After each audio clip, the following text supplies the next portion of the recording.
Okay guys, so hari ni aku nak share kepada korang tentang apa itu HSS. Tapi sebelum aku nak share kepada korang apa itu HSS tu kan, so korang layan intro ni dulu. Hello guys, welcome back to my channel. Nama aku Azrul. Kepada yang masih lagi setia kat channel ni, thank you so much. Dan kepada yang masih lagi baru, please do subscribe.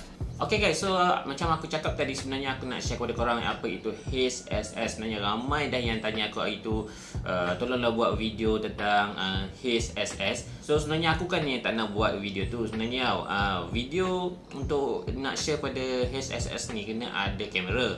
And then sebenarnya masa aku nak buat tu, kamera yang lama tu aku dah jual. Kebetulan pula MCO, so aku tak boleh pergi KL. And then aku dah tak ada kamera.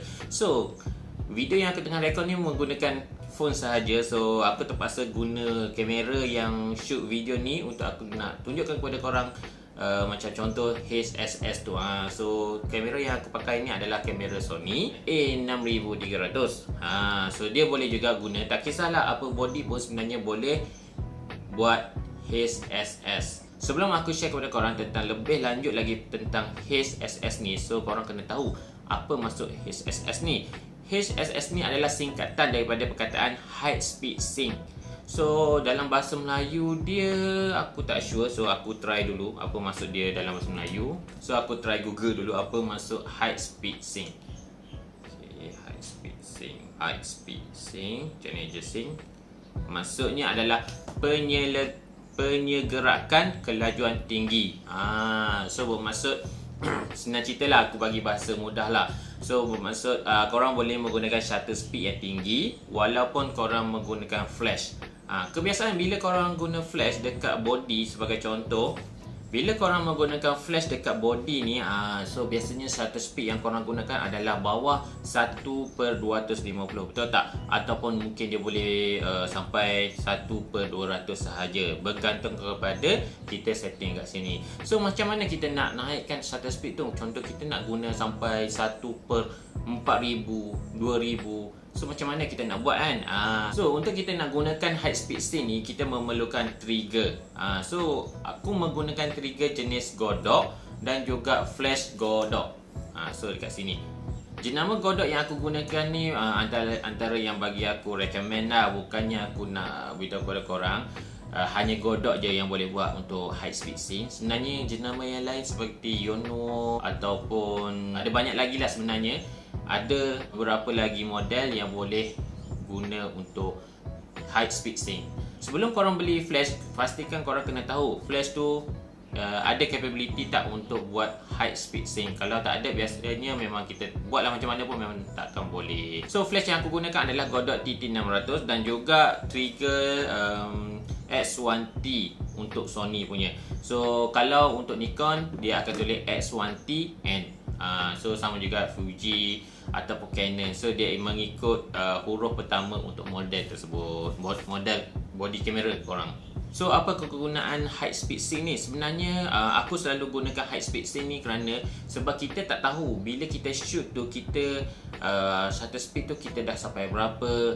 Dan biasanya kalau korang tengok video-video yang lama aku, sebagai contoh aku shoot wedding, shoot outdoor, behind the scene apa semua tu, korang boleh tengok aku memang selalu menggunakan high speed sync ataupun senang cerita off flash camera. So jarang untuk aku menggunakan flash on body. Sebabnya yalah, ada banyak sebab lah, berat, and then shutter speed kita tak boleh tinggi. So aku menggunakan cara high speed sync dan juga off flash camera ni untuk aku menggunakan high speed sync function. So high speed function ni aku guna sampailah aku boleh pergi shutter speed 1/4000. And then biasanya aku gunakan shutter speed yang tinggi ni untuk dapatkan background daripada belakang subjek tu semacam gelap sikit. So aku tak nak dia overexpose. So sebagai contoh, kalau korang tengok gambar-gambar aku yang aku dah shoot di wedding, outdoor ke apa semua, so korang boleh tengok gambar dekat subjek dia macam cerah sikit, and then dekat bahagian belakang ada shadow sikit ataupun senang cerita ya dark sikit lah. Okay, dia warna hitam, gelap sikit. Okay, dan salah satu lagi kenapa aku suka high speed sync ni adalah kerana bila korang menggunakan aperture yang besar, sebagai contoh korang ada prime lens f1.4 sebagai contoh kan, 85 f1.4. So bila korang menggunakan f1.4, shutter speed korang kena tinggi. Tetapi even korang dah tinggi, background dengan subjek tu macam color dia bagi aku sekata. Dia macam dia memang boleh dapat bokeh, tetapi subjek warna tone untuk subjek dengan background hampir sama. Kadang-kadang kalau kita shoot berlatar belakangkan background langit, so background tu terlalu cerah. So aku tak berapa suka macam tu, sebab detail untuk langit tu kemungkinan akan hilang. So that's why aku menggunakan high speed sync. So aku boleh dapat lagi detail background yang langit tu. So aku boleh gunakan langit tu sebagai contoh warna biru, and then aku boleh dapatkan gambar tu memang warna biru lah, sebagaimana yang aku nampak dengan mata aku waktu tu. So bila kita nak gunakan high speed sync ni, okay, sebenarnya untuk menggunakan high speed sync ni adalah korang boleh je guna bila-bila masa sahaja. Bila yang korang rasa nak buat gambar yang korang nak. Kalau macam aku akan biasanya aku fokus kepada wedding. So aku akan menggunakan di waktu wedding, di pelamin, outdoor, dan juga waktu shoot portrait model, street photography. So kebiasaannya memang aku akan menggunakan high speed sync ataupun off flash camera. So ramai yang tanya aku pasal equipment untuk guna function high speed sync ni macam mana. Actually untuk equipment ni tak banyak sangat. So apa yang diperlukan adalah sebagai contoh, kebiasaan korang memang dah ada body. So kamera body, tak kisahlah mirrorless ataupun DSLR, dan juga adalah yang penting juga adalah flash lah. So flash ni yang penting, flash ni ada function HSS. So dia boleh menggunakan high speed sync. So janganlah korang beli flash yang terlalu basic, sebab biasanya yang basic ni hanya untuk menu mode sahaja. So korang kena baca dulu detail untuk flash, and then sama ada dia boleh buat untuk high speed synchronize ataupun tak. So yang paling penting juga adalah trigger. Okay, trigger ni lah yang akan membuatkan function high speed synchronize ni berfungsi. So sebagai contoh, kita akan masukkan trigger ni di atas body, dan juga flash ni korang boleh je letak kat mana-mana yang korang rasa yang korang sukalah untuk beri cahaya kepada subjek. So kalau korang nak lagi detail, korang boleh je tengok video-video lama aku dah share kepada korang apa itu off flash camera dan macam mana aku set up off flash camera. So lebih kurang jugalah dengan high speed synchronize ni. Korang boleh bezakan yang tadi. So aku letak kamera dengan flash. So kalau flash dengan kamera memang berat, and then berbanding dengan trigger dengan kamera sahaja. So untuk ini lebih ringan. Untuk flash ni bagi aku agak berat juga, and then flash ni aku dah tak payah bawa ke mana-mana, hanya letak satu tempat sahaja. So apa yang aku perlu buat ataupun adjust hanyalah di kamera ni. Okay, so kali ni aku nak tunjukkan kepada korang apa macam perbezaan antara flash on body dengan high speed sync. So first aku akan test dulu menggunakan flash on body. Okay, kalau tengokkan sekarang dia punya aku pakai flash 1/32, and then untuk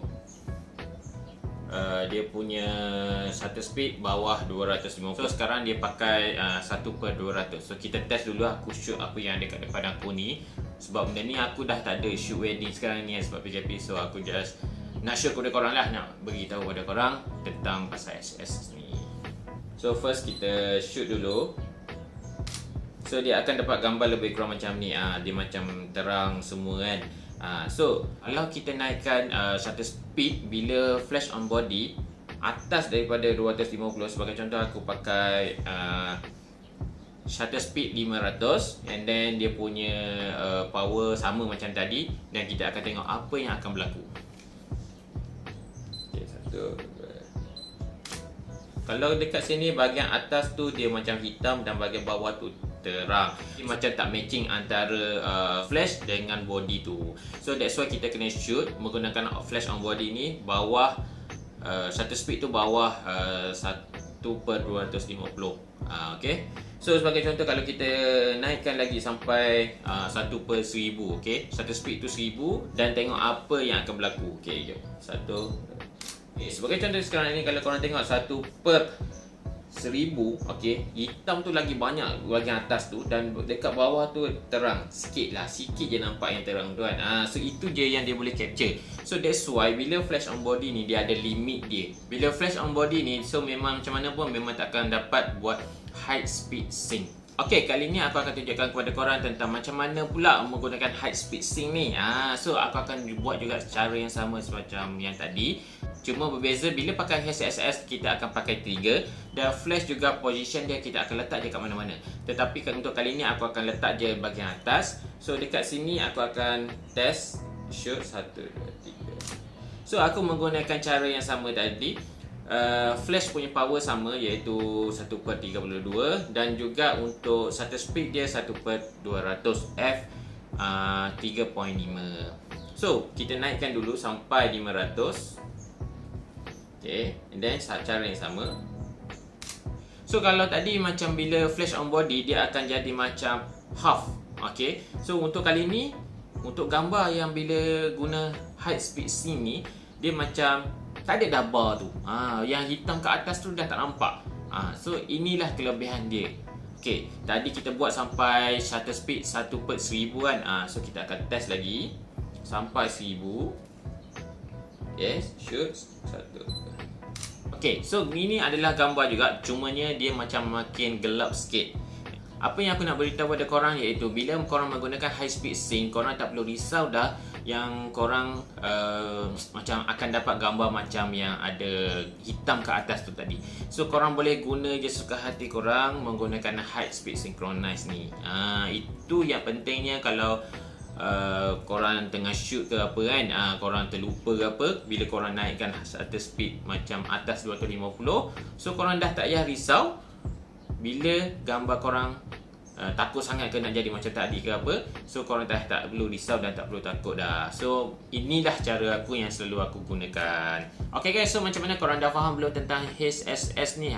So kalau korang masih lagi belum faham tentang high speed sync ni, korang just drop je komen dekat bawah tu, aku akan baca and then aku akan cuba buat video untuk buat explanation tentang request korang tu. Okay, so aku rasa itu saja and then aku Azrul daripada Kasar. Jangan lupa untuk subscribe aku punya channel and see you guys in next video.